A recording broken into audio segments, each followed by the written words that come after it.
తిరుమలలో శ్రీ భోగ శ్రీనివాసమూర్తి ఆవిర్భావోత్సవాన్ని ఘనంగా నిర్వహించింది టీటీడీ. శ్రీవారి పంచబేరాలలో ఒకటైన శ్రీ భోగ శ్రీనివాసమూర్తిని ఆలయంలో పల్లవరాణి సమయవే ప్రతిష్ఠించిన రోజు సందర్భంగా ప్రత్యేక సహస్ర కలశాభిషేకాన్ని ఏకాంతంగా చేసింది టీటీడీ.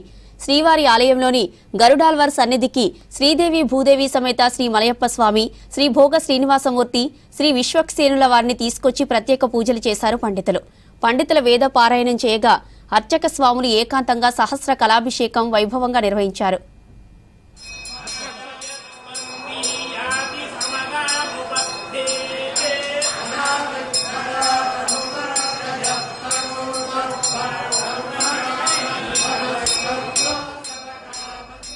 పల్లవరాణి సామువాయి పెరుందేవి క్రీస్తు శకం 614వ సంవత్సరంలో జ్యేష్ఠ మాసంలో 18 అంగుళాల పొడవుతో వెండి భోగ శ్రీనివాసమూర్తి విగ్రహాన్ని తిరుమల శ్రీవారి ఆలయానికి కానుకగా ఇచ్చారు. పల్లవరాణి కానుకకు సంబంధించిన ఈ శాసనం ఆలయం మొదటి ప్రాకారంలోని విమాన వెంకటేశ్వరుని విగ్రహం కింది భాగంలో గోడపై కనిపిస్తోంది.